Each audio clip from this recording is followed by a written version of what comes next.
kami boleh ada di sini. Karena kuasa-Mu lah kami boleh diselamatkan. Kami mau isi keselamatan kami Tuhan dengan mengasihi Engkau sungguh-sungguh, mengisi keselamatan yang sudah Tuhan berikan dengan mempersembahkan hidup kami yang terbaik buat Engkau. Urapi setiap kami, buka hati kami untuk kami boleh terus dengar-dengar akan firman-Mu dan melakukan dalam hidup kami. Dalam nama Yesus, menyerahkan waktu-waktu yang ada di depan kami ini ke dalam nama-Mu. Saat yang kudus ini diurapi oleh Tuhan, saat yang kudus ini diberkati oleh Tuhan. Dalam nama Yesus kami berdoa. Haleluya. Amin. Oke. Boleh saya tunjuk ke atas ini.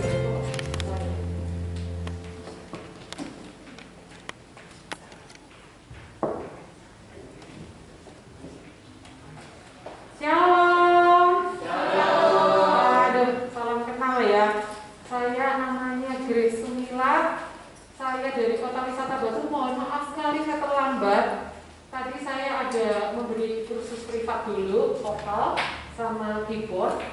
Saya udah berencana langsung muncul ke sini sama teman-temannya, dipaksa makan dulu, Bu. Waduh, saya lihat jam. Oke deh, 10 menit. Gitu. Ternyata saya sampai sini saya nggak tahu alamat, tanya-tanya dulu. Tadi sempat tanya beberapa orang sampai akhirnya bisa di sini. Saya suruh Mel, anak saya, putri saya bersama dengan saya saat ini. Mel, kamu doa terus jangan sampai mama terlambat gitu. Puji Tuhan saya ada di sini, anugerah Tuhan saudara.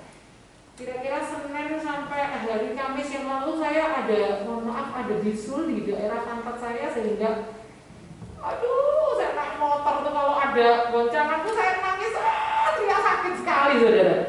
Puji Tuhan hari Jumat kemarin sudah sembuh. Setidaknya saya bisa naik motor. Sebelum-sebelumnya saya diantar jemput suami saya terus. Puji Tuhan saya berdoa terus, Tuhan tolong besok Sabtu ada pelayanan di malam. Gimana ini kalau saya belum sembuh ini? Saya tadi bersyukur bisa naik motor dengan tenang, bisa sampai ke tempat ini dengan selamat. Puji Tuhan, Tuhan itu baik sekali. Pas hari ini tiba, saya sudah bisa berkendara. Tuhan itu baik. Hari ini kita mau belajar kalau kita udah diselamatkan lewat karya salib Kristus. Berapa ribu tahun yang lalu Yesus sudah mati di atas kayu salib buat kita. Terus kalau sudah diselamatkan kita mau ngapain? Apa yang harus kita lakukan setelah kita diselamatkan? Next,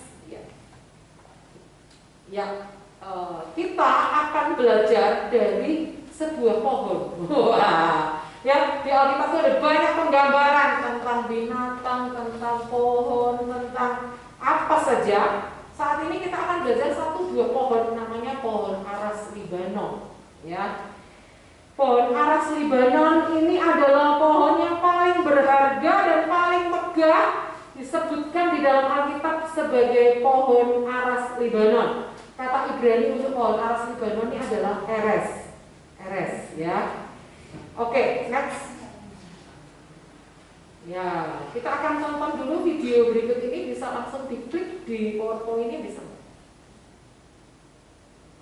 Ya, bisa ya. Ya, suaranya mungkin bisa dikeluarkan suaranya. Nah, ini video tentang pohon aras ya. Video tentang pohon aras. Gak apa-apa, diputar aja gak apa-apa.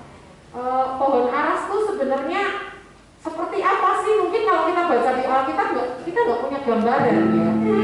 Aras itu seperti apa? Besarnya seperti ini, namanya cedar wood atau kayu cedar. Besarnya seperti itu. Ya, ini sangat terkenal sekali pohon aras Libanon ini. Usianya ada yang lebih 3.000 tahun usianya. 2.300 tadi itu ya. Itu buahnya seperti itu. Wow, pohon yang sangat luar biasa. Dia berbagai fungsi ya kegunaannya.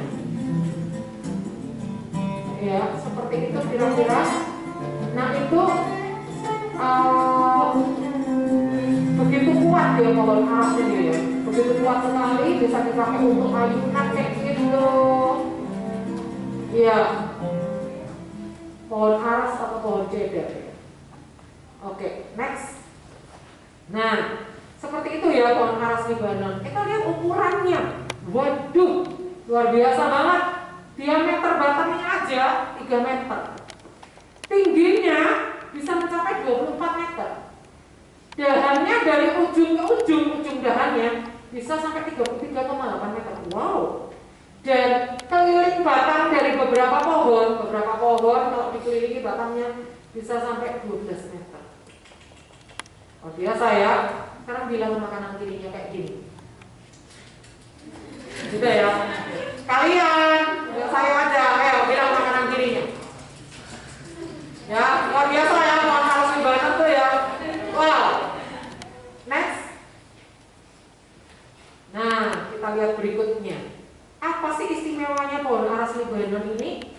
Kehebatannya adalah dia itu bisa bertumbuh terus selama ratusan tahun. Dan pohon ini melambangkan kekuatan, daya tahan, terkenal karena ketabahannya. Artinya mau ada badai, dia tetap bertahan. Mau ada banjir, dia tetap bertahan. Mau ada angin apalah, angin ribut seperti apapun, dia tetap bertahan. Ada gempa bumi kah, ada apa, dia tetap bertahan bisa sampai ratusan tahun. Manusia yang nanam udah mati, udah dikubur, dia masih tumbuh terus, luar biasa banget. Sekarang kita akan lihat Mazmur 92, buka Alkitab kita masing-masing. Mazmur 92. Ini yang Tuhan mau. Bagaimana sih cara kita mengungkapkan cinta kita kepada Tuhan? Dengan bagaimana kita mengisi keselamatan kita. Kita lihat Mazmur 92 ayat 13 sampai 16. Kita akan sama-sama baca ya. Tapi dengan kalimat puisi ya. Setiap ada tanda baca yang berganti, entah itu titik, koma, dan sebagainya, kita gantian antara saya dan Anda. Jadi gantiannya bukan berdasarkan ayat ya, tapi tanda baca. Siap ya? Orang benar akan bertunas seperti pohon kurma.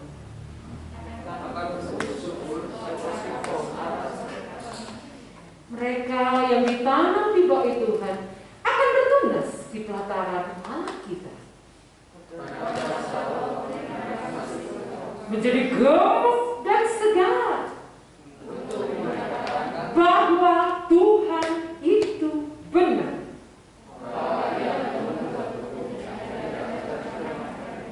Saya udah bacanya puitis, Anda ada tanda-tanda. Oh iya, minum tadi dan kalimatnya puitis dong. Kita harusnya minta diulang ya. Orang benar akan bertunas seperti pohon kurma. Mereka yang ditanam di bawah Tuhan akan bertunas di pelataran Allah kita. Menjadi gemuk dan segar bahwa Tuhan itu benar.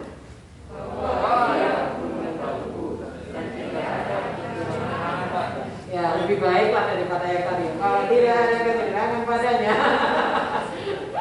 Perhatikan di sini pohon aras Libanon menggambarkan orang benar. Perhatikan ayat 13.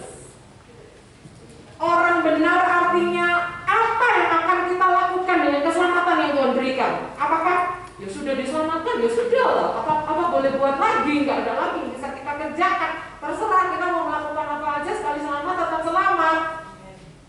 Tuhan nggak kepengen kita seperti itu. Tapi Tuhan ingin kita berkomitmen jadi orang benar. Bagaimana cara menyatakan kasih kita kepada Tuhan? Dengan cara jadi orang benar.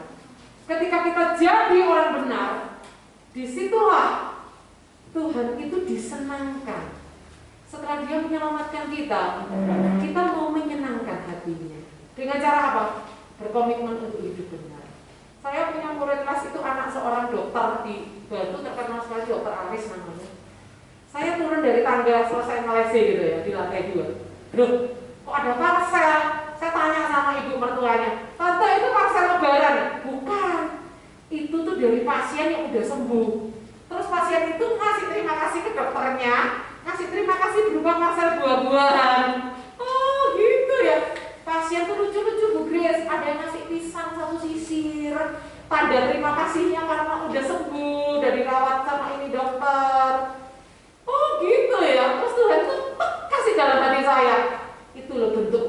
syukur walaupun cuma pisang satu sisir. Atau kalau orang kaya bisa kasih parcel buah-buahan yang mahal, bukan masalah mahal atau murahnya.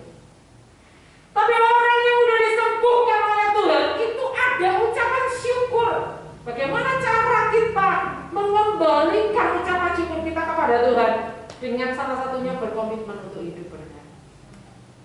Waktu seorang pasien disembuhkan oleh dokternya, dia bersyukur banget. Maksudnya Tuhan pakai dokter itu untuk menyembuhkan dia bisa bersyukur banget. Dia nggak mungkin melupakan dokter itu. Ketemu di pasar di mall pasti akan, Pak dokter, halo Pak dokter. Nggak mungkin dia pernah lupa, mumpung dia nggak lihat, nggak mungkin. Karena apa? Orang itu loh yang sudah dipakai Tuhan untuk menyembuhkan dia. Sama seperti itu juga antara kita dengan Tuhan. Ketika Tuhan sudah selamatkan kita, nggak mungkin kita akan biarkan hidup kita begitu saja lewat tanpa punya komitmen untuk ini loh Tuhan. Aku mau hidup benar seperti digambarkan pohon aras Libanon. Kita akan lihat pohon aras Libanon itu dipakai untuk apa? Salah satunya untuk membangun istananya Daud, untuk membangun istananya Salomo. Kita nggak usah buka ayat-ayatnya, tapi percayalah itu di Alkitab ada. Kenapa pohon aras itu kayunya dipakai untuk bangun istana? Karena harganya mahal. Halo, kalau dia kayu murahan, nggak mungkin dia dipakai untuk membangun istana. Di zamannya Salomo, pohon aras, kayu aras itu banyak sekali karena di zaman Salomo itu yang namanya emas, perak itu kayak pasir aja, di mana-mana ada. Artinya pohon aras di zamannya Salomo banyak itu bukan karena dia murah, tapi karena di zamannya Salomo memang kemakmurannya itu luar biasa. Tapi kalau sampai dia dipakai untuk membangun rumah Allah, untuk membangun istana raja-raja, itu artinya bukan kayu murahan, itu adalah kayu yang mahal. Kayu aras Libanon itu juga menggambarkan Yesus sendiri. Karena apa? Darah yang Yesus curahkan di atas kayu salib itu bukan murahan. Halo, itu harganya mahal darah Yesus. Memang kita terima keselamatan itu gratis, tapi bukan berarti murahan. Kita terima keselamatan itu gratis, tapi bukan karena murahan, karena Yesus yang udah membayarnya dengan darahnya yang mahal. Dengan darah yang mahal, dia dan noda dan curah. Jadi darah Yesus tuh nggak murahan, itu mahal. Kita tuh kayak ditraktir makanan mahal, tapi kita nggak perlu bayar, gratis. Tapi makanannya ini berkelas internasional, sama kayak gitu. Pengorbanan Yesus di kayu salib kita nggak perlu beli sepeser pun, itu gratis. Tetapi itu high class, itu darah Yesus yang mahal yang sudah dicurahkan buat kita. Berikutnya adalah dipakai untuk membangun sebuah kapal. Ya, next. Pohon aras Libanon ini dipakai untuk membangun tiang-tiang kapal. Ya, dipakai untuk membangun tiang-tiang kapal. Halo, tiang kapal itu berguna untuk layar kapal ini supaya tetap kokoh. Tiang-tiang kapal ini benar-benar berguna untuk membuat kapal ini tetap bisa berlayar. Mau nggak hidup kita seperti kayu aras ini? Berharga. Berharga karena apa? Sudah ditebus dengan darah Yesus yang mahal. Dan kita menjadi tiang sebuah kapal. Artinya hidup kita tuh bermanfaat untuk membuat sebuah perjalanan hidup kita itu ada arahnya jelas. Jadi kalau orang yang sudah ditebus oleh darah Yesus, nggak mungkin dia nggak punya visi dalam hidup. Terserah besok mau jadi apa, terserah. Aku sekarang nggak naik, nggak lulus juga nggak apa-apa. Aku nggak jadi wisuda juga nggak masalah. Hidupku seenak-enakku sendiri nggak apa-apa kok. Nggak mungkin, saudara. Orang yang udah ditebus oleh darah Yesus, Tuhan akan beri di dalam hidupnya itu arahan. Seperti tiang-tiang kapal ini akan menentukan perjalanan hidup kita. Our spiritual journey, perjalanan hidup kita itu dimulai saat detik pertama kita diselamatkan. Tuhan akan membawa kita kepada yang namanya destiny ilahi. Tuhan ingin keselamatan kita tuh kita isi dengan visi yang jelas. Jangan, yang penting hidup, bangun pagi, makan, mandi, berangkat kuliah, sekolah, pulang, tidur, istirahat, bikin PR, udah besok tidur lagi, ulangi lagi. Rutinitas gini lagi. Gak bisa seperti itu. Tuhan mau hidup kita seperti kayu aras Libanon ini. Dipakai untuk sesuatu yang berarti di rumah Tuhan dan di istana-istana. Dipakai untuk sebuah tiang penjuru kapal. Next. Kita kita lihat yang berikutnya, kayu aras Libanon, pohon aras. Pohon aras itu dipakai di dalam beberapa seremonial di dalam kitab Imamat. Kita akan lihat ya. Di kitab Imamat, di kitab Bilangan 19, di situ dikatakan kayu aras itu dipakai untuk air pentahiran buat orang najis yang terkena mayat. Bilangan 19 ayat 6. Ya nggak usah kita buka ayatnya. Jadi saya ceritain aja. Kalau di hukum Taurat itu ada banyak aturan. Salah satunya orang tuh nggak boleh najis kalau bersentuhan dengan mayat atau berdekatan dengan mayat. Itu apa-apaan sih Bu Grace? Itu sebenarnya ada ilmu pengetahuannya pada abad kesekian itu ditemukan ada dokter yang meneliti kenapa kok dokter-dokter tuh kalau habis ketemu mayat terus langsung mengoperasi orang 90% sekian orang yang dioperasi itu pasti mati. Setelah diteliti, oh karena mayat itu banyak kuman. Dari situlah ditemukan prosedur standar buat dokter yang habis bersentuhan dengan mayat, dia tidak boleh langsung operasi, harus semua orang yang akan melakukan operasi terus melakukan sterilisasi, tangannya lah, bajunya lah, apa itu steril semua. Supaya apa? Mengurangi resiko kematian buat orang yang hidup ini tidak bersentuhan dengan kuman-kuman yang ada di tangan dokter ini, apalagi dokternya habis bersentuhan dengan mayat yang penuh dengan kuman-kuman. Itu ditemukan di dunia kedokteran kuno. Di Alkitab sudah ditulis di dalam kitab Bilangan bahwa orang yang bersentuhan dengan mayat itu najis. Najis itu juga bisa dalam arti gak higienis gitu loh ya. Najis itu gak selalu berarti dosa yang kayak gimana orang berzina gitu, bukan. Tapi najis itu dalam arti juga gak higienis. Makanya orang yang bersentuhan dengan mayat dia harus mandi air pentahiran. Air pentahiran ini didapatkan dari mana? Salah satunya dari lembu merah yang dibakar. Pada saat dibakar lembu itu harus dilemparkan ke dalam lembu itu benda-benda yang lain, kayu aras, kain kirmisi, ya. Nah, kayu aras ini ikut masuk di dalam lembu yang dibakar ini sampai menjadi abu. Abunya ini harus dibawa di luar perkemahan. Nah, kalau orang di luar perkemahan itu mau menguduskan diri karena dia habis bersentuhan dengan mayat, dia harus mandi pakai air pentahiran ini. Kalau enggak, dia bisa dihukum mati. Jadi kayu aras ini dipakai untuk pentahiran orang yang najis. Mau nggak hidup kita seperti kayu aras ini? Di mana kita berada, ada aura kekudusan di situ. Jadi orang fasik tidak akan tahan duduk di dalam perkumpulan orang benar, kata Mazmur. Artinya kalau ada orang fasik berkumpul suka gosip, tiba-tiba kita datang mereka langsung cek. Jangan gosip, Bu Kris datang. Nanti kita diomelin sama dia. Mereka udah tahu kalau Bu Kris tuh gak doyan gosip, misalnya kayak gitu. Kalau Bu Kris lama gak datang itu, kok kangen ya, ada yang hilang di antara kita. Tapi kalau kita datang orang-orang jadi sebel, dia lagi. Berarti kita gak jadi berkat di situ. Artinya hidup kita seperti kayu aras ini membawa ketahiran, membawa satu pengaruh orang-orang di sekitar kita tuh kesedot kepada gaya hidup orang benar. Berikutnya, untuk pentahiran orang kusta. Orang kusta itu najis, rambutnya harus gembel-gembel, harus tutupi mukanya, dia harus berteriak bilang najis. Dia harus tinggal di luar perkemahan. Tapi di luar perkemahan kalau dia merasa sembuh, dia harus dipertemukan dengan seorang imam. Pada saat bertemu dengan imam itu harus keluar dari perkemahan untuk memeriksa kalau beneran dia dinyatakan sembuh. Dia harus melakukan prosesi pentahiran. Salah satu prosesi pentahiran itu ada 2 ekor burung yang terserah burung apa saja, yang penting nggak najis dan hidup. Burung itu yang satu harus disembelih di atas belanga tanah liat. Belanga tanah liat itu melambangkan ketaatan dan kerendahan hati Yesus. Lalu disembelih dengan air mengalir. Air mengalir itu lambang daripada firman. Lalu burung yang masih hidup bersama dengan kayu aras, kain kirmisi dan hisop harus dicelupkan ke darah burung yang mati tadi. Lalu burung yang masih hidup itu setelah tercelup darah itu boleh dilepaskan terbang. Itu ada artinya semua, Bapak Ibu Saudara.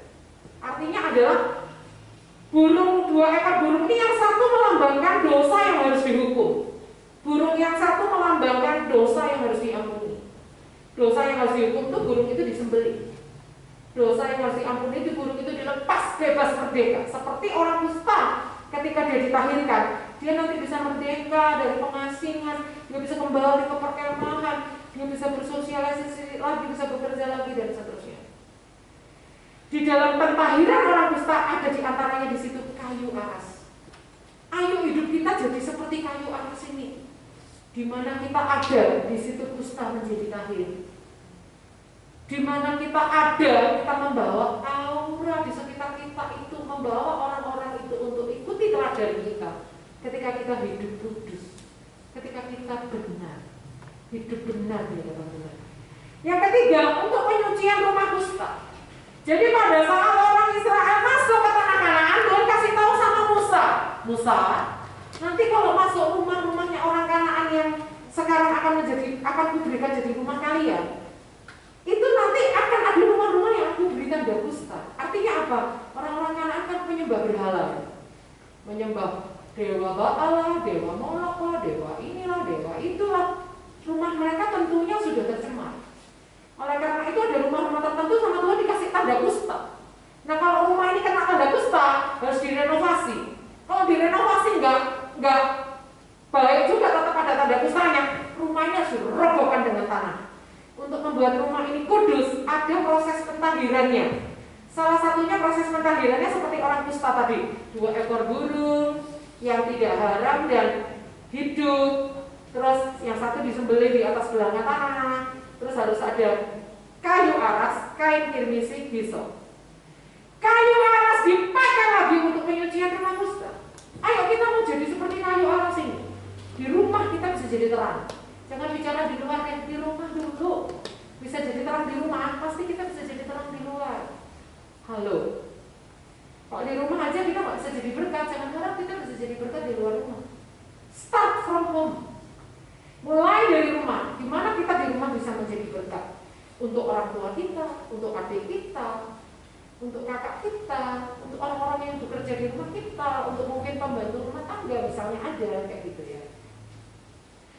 Maukah hidup kita itu seperti orang kusta ini, rumah kusta ini, orang yang tidak lahir kena mayat tadi? Hidup kita dikuduskan oleh kuasa salib Yesus sehingga kita bisa tahir dari segala kenajisian dosa kita.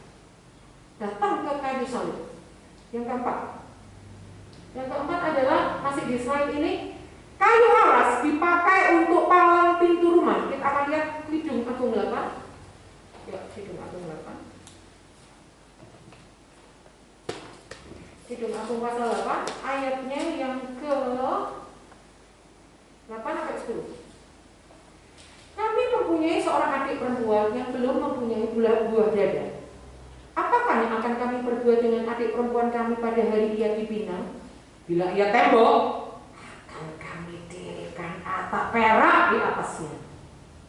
Bila ia pintu, akan kami palangi dia dengan palang kayu aras.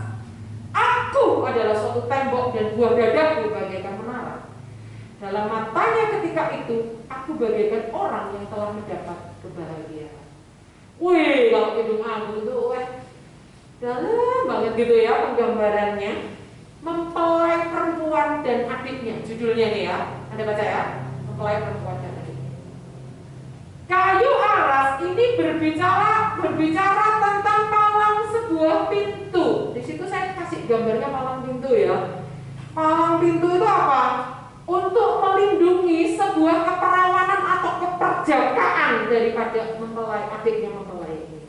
Di sini cuma keperawanan ya, tapi saya tambahkan sendiri keperjakaan sama aja. Buat saya, kalau Alkitab menggarisbawahi keperawanan, pasti Alkitab juga menggarisbawahi keperjakaan. Perhatikan, kayu aras ini sangat kuat bisa menahan pintu dari pembobolan dari pihak luar. Maukah kita berkomitmen untuk menjaga keperawanan atau keperjakaan kita sampai saatnya kita boleh menikmati kekudusan seks dalam pernikahan? Untuk pengurus di sini ya, saya punya materi yaitu cetak biru cinta, sudah pernah saya bagikan di Penggiat Anak Indonesia. Kalau Anda belum bergabung, nanti Kak Ime ya di sini, mana Kak Ime? Ya, nanti saya kasih ya Kak, bisa untuk perenungan anak-anak di sini. Jadi untuk menjaga keperawanan dan keperjakaan kalian sampai detik kalian diberkati itu sangat penting. Kayu aras tuh seperti palang pintu yang membuat pintu ini nggak bisa semudah itu dibobol dari luar, dikunci dari dalam. Saya sangat bersyukur bisa berdiri di depan Anda ini salah satunya karena anugerah Tuhan pejabat Tuhan dalam hidup saya.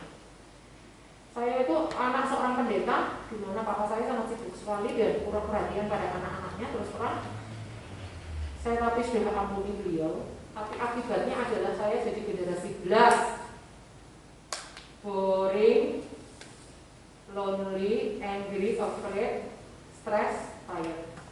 Ya, saya itu generasi belas, anak pendeta endelnya luar biasa. Begitu saya tamat SMA kos di Jogja itu kayak burung dilepas dari kurungan, saudara. Nemen bandelnya saudara saya itu parah. Saya kalau enggak atas pertolongan Tuhan, saya mungkin waktu menikah tuh udah enggak perawan, serius. Tapi saya percaya kita mau berkomitmen Tuhan. Aku mau sampai hari nikahku didapati kudus. Itu penting sekali saudara. Waktu saya kecil saya dikasih tahu sama mama saya, awas loh ya, kamu orang dua, karena saya 4 bersaudara kan, perempuan laki saya nomor 3. Saya sama kakak saya perempuan dikasih tahu, awas ya kalian berdua kalau nggak jaga kekudusan, besok kok pernikahan kalian nggak diberkati Tuhan. Itu dari kecil loh, dicekok itu sama mama saya kayak gitu saudara. Padahal waktu anak SMA mama saya udah meninggal. Tapi akibatnya apa saudara? Sebuendelnya minta ampun luar biasa, pelarian ke pacaran dan sebagainya. Puji Tuhan di hari pernikahan tuh saya didapati tetap kudus, nyaris saudara, nyaris sedang enggak saudara. Aduh, pokoknya saya kalau cerita masa lalu parah saudara. Saya nggak ingin itu terjadi pada Anda. Halo, jaga tubuh Anda ini tetap kudus, murni, pure. Persembahkan yang paling berharga dalam hidup Anda ini kepada satu-satunya pasangan Anda kelak. Jangan pasangan Anda kelak itu dapat bekas-bekas, kasihan. Pastikan pasangan Anda, suami Anda atau istri Anda kelak mendapatkan Anda itu sebagai orang yang murni. Pernikahan Anda akan penuh dengan kebahagiaan, penuh dengan rasa saling percaya, penuh dengan take and give dan sebagainya. Tapi kalau kita melanggar yang satu ini saudara, biasanya pernikahannya itu salah satunya yang menjadi rawan adalah di area kepercayaan.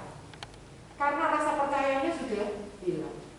Kalau yang sudah terlanjur gimana Bu Grace? Ya udah minta ampun sama Tuhan, jangan lakukan lagi. Tapi kalau yang belum terlanjur, pertahankan terus sampai hari pernikahan kamu tetap kudus. Itu penting sekali, sangat penting. Makanya Alkitab mencatat dalam Kidung Agung ini, palang pintu dipalangi dengan kayu aras. Kenapa kayu aras itu kuat? Kayu aras itu sangat kokoh, berusia ratusan tahun. Iya kan? Wow. Siapa di sini yang mau berkomitmen untuk memberikan cintanya kepada Tuhan? Salah satunya dengan menjaga keperjakaan dan keperawanan. Nggak usah angkat tangan di sini, dalam hati aja. Aku mau dulu. Benar, pernikahan Anda akan beda dengan orang yang sudah gak kudus pada saat masuk pernikahan. Next, kita lihat berikutnya. Kayu aras itu diproses dalam waktu yang tidak instan. Pohon aras menghasilkan buah yang panjangnya 20 cm. Dari buah ini, dari mulai dia muncul sampai menjadi matang, waktunya berapa lama? 3 tahun. Si buah daripada kayu aras ini, dari mulai muncul sampai dia dinyatakan matang bisa dimakan, 3 tahun.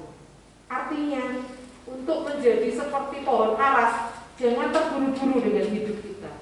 Tuhan itu punya proses yang panjang.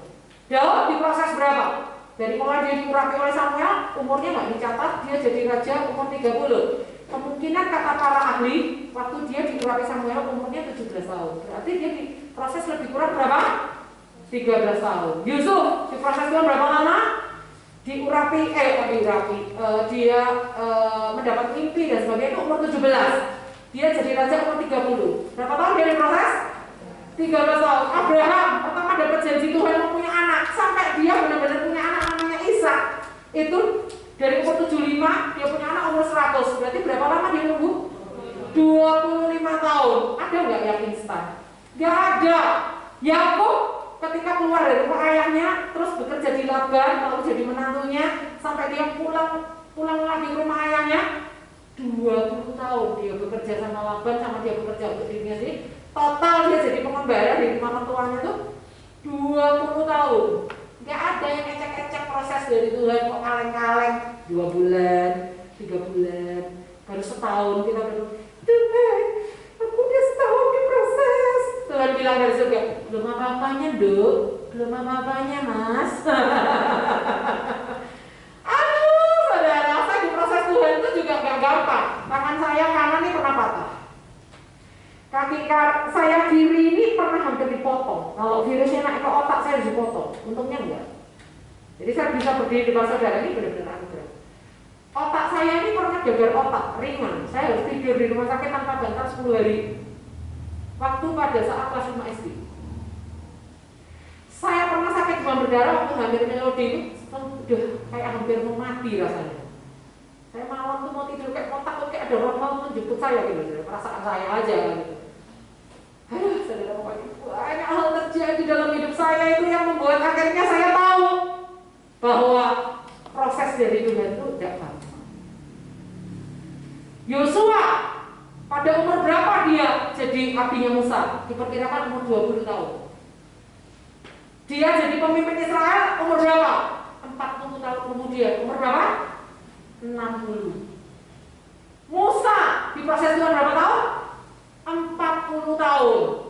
Dia jadi penggembalanya Yitro, mertuanya itu umur 40. Dia pimpin bangsa Israel keluar dari tanah Mesir umur berapa? 80. Jadi di proses Tuhan berapa tahun Musa itu? 40 tahun. Bayangkan, itu aja di harinya Tuhan kasih tahu, Musa, aku tunjuk pimpin bangsa Israel keluar dari Mesir. Masih banyak alasan. Itu udah diproses 40 tahun masih banyak alasan. Wah, bayangkan. Artinya untuk menghasilkan buah dari pohon aras ini nunggunya berapa lama tadi? 3 tahun. Buah kok matangnya nunggu 3 tahun tuh petaninya bakal capek nungguinnya. Aduh, buahnya lama 3 tahun. Jangan terburu-buru dengan Tuhan. Ketika Tuhan memproses hidup kita, jangan berkata, Tuhan cukup, stop Tuhan, stop. Tuhan yang tahu kapan stopnya. Dan sampai kita menghembuskan nafas terakhir, hidup kita masih akan terus dalam namanya sekolah ilahi. Proses itu gak berhenti sampai kita mati. Next. Pohon aras Libanon. Next. Pohon aras Libanon ini menebarkan bau wangi, juga bau kematian. Loh, gimana tuh maksudnya? Maksudnya gini ya. Kita lihat Kidung Agung 4 ayat 11. Kidung Agung 4 ayat 11. Bibirmu meneteskan madu murni pengantinku, madu dan susu ada di bawah lidahmu, dan bau pakaianmu seperti bau gunung Libanon. Kenapa nggak dikatakan bau pakaianmu seperti bau pohon aras Libanon? Kenapa nggak dikatakan gitu? Kenapa dikatakan seperti bau gunung Libanon? Artinya bau daripada pakaian mempelai perempuan di dalam Kidung Agung pasal 4 ini, bau daripada baju pengantin perempuan ini, baunya seperti gunung Libanon. Kenapa? Gunung Libanon dipenuhi pohon aras Libanon. Artinya baunya gunung Libanon itu ya identik dengan bau pohon aras Libanon. Karena apa? Ketika pohon aras Libanon dipenuhi seluruh gunung Libanon, maka gunung Libanon ini aromanya ya aroma pohon aras Libanon identik gitu, saudara. Identik. Artinya menebarkan bau kewangian seperti bau pakaian pengantin wanita. Wow. Tetapi jangan salah, getahnya yang wangi itu menetes dari batang dan buahnya. Kita lihat hidup kita itu bisa 2 macam bau. Bau kewangian atau bau kematian. Kita lihat 2 Korintus 2 ayat 14. 2 Korintus 2 ayat 14. Di situ dikatakan begini, tetapi syukur bagi Allah yang dalam Kristus selalu membawa kami di jalan kemenangannya. Dengan perantaraan kami, ia menyebarkan keharuman pengenalan akan Dia di mana-mana. Sebab bagi Allah kami adalah bau yang harum dari Kristus di tengah-tengah mereka yang diselamatkan dan di antara mereka yang binasa. Bagi yang terakhir, maksudnya bagi mereka yang binasa, kami adalah bau kematian yang mematikan. Dan bagi yang pertama, maksudnya bagi orang yang diselamatkan, kami adalah bau kehidupan yang menghidupkan. Jangan salah, ketika kita mau berkomitmen untuk hidup benar, kita bagi orang-orang yang akan binasa itu seperti bau kematian. Kayak tadi loh saya bilang, jangan gosip, Ada Bu Kris. Nanti kita diomelin. Karena apa? Waktu kita berkomitmen untuk misalnya nggak gosip, berkata say no to drug, say no to free sex, say no to apalagi cigarette, and etc. ya, dan lain-lain. Waktu kita berkata tidak terhadap dosa, itu bisa dua macam. Bagi orang-orang yang akan diselamatkan, wow, kita bau harum. Tapi bagi orang-orang yang akan binasa, ih, munafik lo, sok suci lo, gue panggil lo pendeta aja ya, Bu Pendeta, sama sore Bu Pendeta, gue panggil lo aja Pak Pendeta Pastor ya, sama sore Pastor. Wah, kita akan menjadi bau kematian, tidak apa-apa, nggak masalah. Waktu SMA, saya satu-satunya di kelas yang nggak mau mencontek. Saya SMA di Santa Maria, saya aslinya Malang sini saya. Saya di Lansat Santa Maria Malang, saya satu-satunya di kelas yang nggak mau nyontek. Satu kelasnya nyontek semua, apalagi guru bahasa Inggris saya itu udah tua gitu ya. Dia tuh kita nyontek apa nggak nyontek dia nggak tahu. Dan dia juga kayaknya nggak mau tahu, juga membiarkan aja gitu. Cuma saya yang nilainya 4, 5, 6, nilai asli loh gitu. Tapi sekarang teman-teman SMA saya akan kaget setelah setahu saya jadi penulis, jadi pembicara. Bukan untuk kesombongan saja, untuk kemuliaan Tuhan. Ini loh, teman kita yang waktu SMA nggak pernah menyontek. Bukannya enak saudara, satu kelas itu mau mendiskreditkan saya loh, mengucilkan saya loh, semua satu kelas. Nggak masalah, yang penting Tuhan senang, saya nggak menyenangkan mereka kok. Gitu loh saudara. Berani berkata tidak terhadap dosa itu nggak gampang. Kita siap untuk jadi bau kematian. Pada saat yang sama kita menebarkan bau kewangian. Next.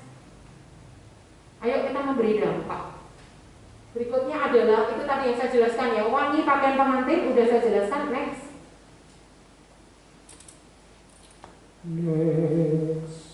Ting-tong. Bau harum dan kematian juga udah saya jelaskan. Next. Kita akan lihat berikutnya. Nah, kayunya itu bisa menolak serangga dan melawan kebusukan. Makanya dibilang bau kematian. Karena kalau baunya itu wangi, tetapi kayunya itu pahit. Kayunya itu tidak akan dimakan semut lah, rayap lah. Gak mau sama yang namanya pohon aras ini, kayu aras. Karena apa? Kayunya yang pahit itu menolak serangga dan melawan kebusukan. Mau gak kita seperti pohon aras ini? Kualitas hidup kita selalu berkata tidak terhadap dosa tanpa harus merasa bersalah. Ada buku karyanya Robert Warden itu sangat bagus banget. Judulnya Katakan Tidak Tanpa Harus Merasa Bersalah. Sayangnya beliau ini jatuh dalam dosa, tapi nggak tahu, sepertinya sekarang udah bertobat lagi. Nggak apa-apa ya saudara. Hamba Tuhan itu juga manusia, jadi kita perlu doakan mereka, ya kan? Jadi kita lihat bagaimana sih caranya hidup takut akan Tuhan. Kita akan lihat di 2 Korintus 2 ayat 14. Kan kita tanya gimana ya kita mengisi keselamatan ini dengan mengasihi Tuhan lebih lagi, caranya gimana ya? Kita lihat 2 Korintus 2 ayat 14. Sorry. Kita lihat aja di Keluaran 20 ayat 18 sampai 20. Keluaran 20 ayat 18 sampai 20. Saya berusaha cepat ya saudara. Keluaran 20 ayat 18 sampai 20. Keluaran 20. Yang udah ketemu boleh silakan bacakan. Keluaran 20 ayat 18 sampai 20. Ya. Seluruh bangsa itu menyaksikan burung buntut, yang satu menyapu, sangkakala berbunyi dan bumi berasap. Maka bangsa itu takut dan gemetar, dan mereka berdiri jauh-jauh. Mereka berkata kepada Musa, "Engkaulah berbicara dengan kami, maka kami akan mendengarkan. Tapi janganlah Allah berbicara dengan kami, nanti kami mati."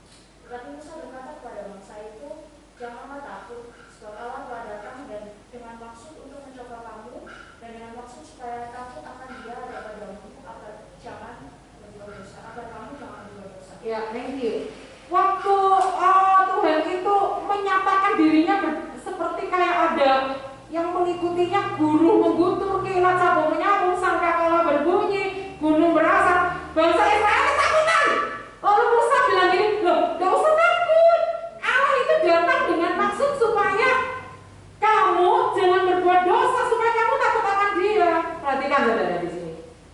lihat Tuhan itu kepengen bangsa Israel itu ketemu sama Tuhan langsung, tapi mereka menolak. Mereka bilang sama Musa, lewat kamu aja, kamu jadi perantara kami aja. Kami takut mati kalau ketemu Tuhan langsung.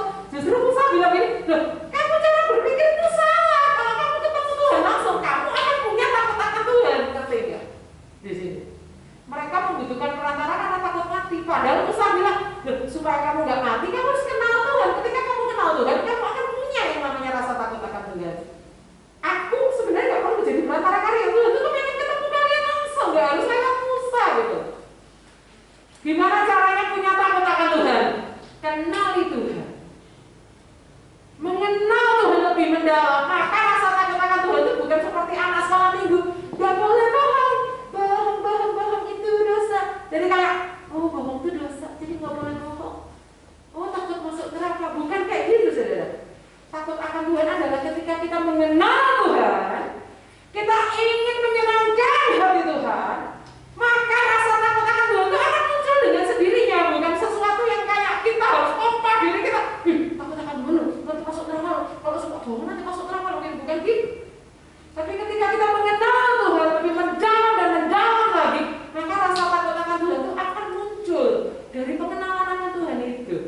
Bukan sesuatu yang dipaksain. Ya ayo jadi orang Kristen, nggak boleh ini, nggak boleh itu, nggak boleh itu. Bukan masalah, nggak boleh ini dan itu. Itu akan dengan sendirinya kita lakukan itu ketika kita mengenal Tuhan. Melakukannya karena mengasihi Tuhan, bukan karena semata-mata takut dihukum, bukan karena semata-mata itu ada ayatnya dan itu dosa. Tetapi kita melakukannya untuk hidup benar karena mengasihi Tuhan. Melakukannya untuk Tuhan. Kita lihat di sini caranya udah saya bacakan tadi. Next, ada berapa ayat saya skip ya karena waktunya terbatas. Next, kita mau lihat contohnya adalah pada hidup Daud. Daud itu sangat luar biasa. Dikatakan hubungannya dengan Tuhan seperti apa sih? Dengan sepenuh hati berpaut kepada Tuhan Allahnya. Next, bagaimana hidup Daud? Peraturan dalam hal peraturan sama Tuhan dicatat di Alkitab. Daud tetap mengikuti skala peraturan Tuhan. Wow. Next, catatan berikutnya tentang hidup Daud di kitab 1 dan 2 Raja-Raja. Bagaimana cara Daud mengikuti perintah Tuhan? Dikatakan catatan Alkitab, berbuat sesuai segala yang Tuhan perintahkan, tetap mengikuti segala perintah Tuhan, tidak menyimpang dari segala yang diperintahkannya seumur hidupnya kecuali dalam perkara Uria orang Heti. Jelas ya, Daud itu ya gak sempurna, ada di mana dia perkecualiannya tetap ada, tapi catatan ini gak pernah hilang. Next, kita lihat berikutnya catatan hidup Daud di dalam ketetapan akan Tuhan. Ketetapan akan Tuhan dikatakan dalam Alkitab, raportnya Daud adalah tetap mengikuti segala ketetapan Tuhan. Wow. Next, kita lihat hidup Daud ini benar-benar keren ya. Saya aja sangat terinspirasi oleh hidupnya. Bagaimana dalam jalan Tuhan? Dikatakan Daud hidup menurut jalan yang ditunjukkan Tuhan. Ketetapan lakukan, peraturan lakukan, perintah Tuhan lakukan, jalan Tuhan diikuti. Next, lanjut. Apa yang terjadi dengan catatan Alkitab tentang Daud? Karakternya dikatakan hidup di hadapan Tuhan dengan benar atau berbuat kebenaran, melakukan apa yang benar di mata Tuhan, hidup di hadapan Tuhan dengan ketulusan hati. Oh, karakternya pun nilainya A+. Next, kita lihat berikutnya apa yang terjadi dengan Daud. Catatan Alkitab dikatakan, ini Tuhan yang ngomong, aku telah mendapatkan Daud bin Isai, seorang yang berkenan di hatiku dan melakukan segala perintahku. Kita mau mengasihi Tuhan, buktinya adalah dengan melakukan perintah Tuhan. Kalau saya balik juga bisa. Kenapa kita melakukan perintah Tuhan? Karena kita mengasihi Tuhan. Next, terakhir ini,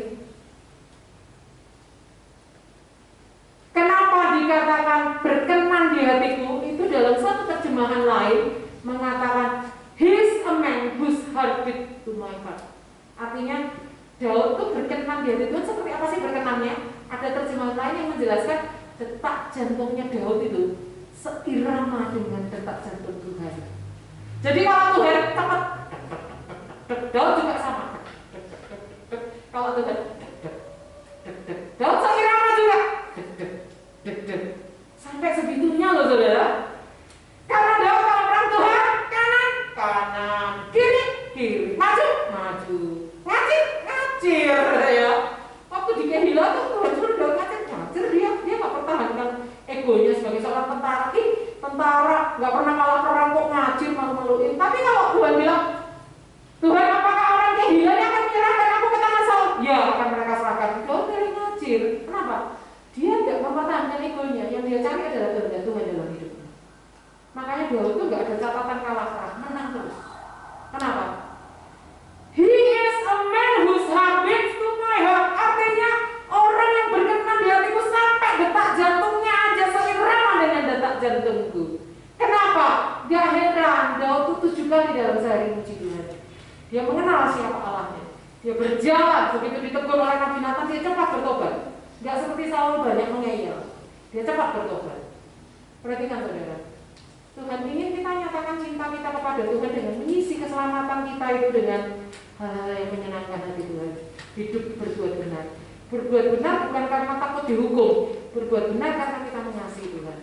Sama seperti seorang istri yang belum bisa masak. Setelah dia menjadi seorang istri atau mungkin beberapa bulan sebelum dia menikah, dia mungkin akan kursus masak. Dia mungkin akan belajar beli buku-buku resep. Untuk apa sih? Untuk menyenangkan suaminya. Supaya dia bisa masak yang enak buat suaminya. Sama dengan hidup kita. Kita mau seperti dalam tanda kutip belajar masak bukan karena takut dimarahi suami, tapi supaya suami senang pulang kerja udah ada masakan istrinya. Seperti itu juga hidup kita. Kita mau persembahkan hidup kita kudus di hadapan Tuhan, mengisi keselamatan ini dengan berbuat benar, bukan supaya diselamatkan, tapi karena sudah diselamatkan. Kita mau senangkan hati Tuhan dengan mengasihi Dia. Ketika kita mengasihi Dia, otomatis kita akan dibawa hati kita itu untuk takut akan Tuhan. Saya minta pemain musik boleh mainkan satu instrumen, kita akan tutup dalam doa.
seperti yang dikatakan dalam Roma 12 ayat 1 Tuhan. Itu yang menjadi PR kami, itu yang menjadi tekad kami Tuhan. Itu yang menjadi kerinduan hati kami Tuhan. Karena itu kami demi kemurahan Allah, kami telah dinasihatkan, kami akan persembahkan tubuh kami sebagai persembahan yang hidup, yang kudus dan yang berkenan kepada Allah. Karena itu adalah ibadah kami yang sejati. Dalam nama Yesus meteraikan firman-Mu dalam setiap hidup anak-anak muda ini. Genggam mereka dalam tangan-Mu, masa depan mereka ada dalam tangan-Mu. Bantu mereka untuk berkata tidak terhadap dosa, karena mereka selain menebarkan kewangian juga pada saat yang sama bau kematian yang menghancurkan setiap serangga dan pembusukan. Di dalam nama Yesus, dalam nama Yesus, ajar kami itu seperti pohon aras Libanon, berguna untuk istana, berguna untuk tiang kapal, berguna untuk pentahiran, berguna untuk palang pintu sebuah rumah. Kami mau hidup, kami gak murahan. Kami mau jadi seperti kayu aras yang bernilai, karena kami telah ditebus dengan darah yang mahal. Terima kasih untuk firman-Mu hari ini. Kami adalah kayu aras akhir zaman. Kami Tuhan akan pakai luar biasa. Tuhan akan hidup kami. Kami akan berkata, kami mau kuduskan hidup kami untuk kemuliaan nama-Mu. Kami hidup benar untuk menyenangkan hati-Mu, karena Engkau adalah kekasih hati kami yang gak pernah mengecewakan kami. Manusia bisa mengecewakan kami, tapi Engkau gak pernah melakukan itu. Terima kasih. Terima kasih. Genggam anak-anak muda ini dalam tangan-Mu. Berkati PPA di tempat ini dengan kuat kuasa daripada Roh Kudus. Terus membawa keharuman pengenalan akan Tuhan.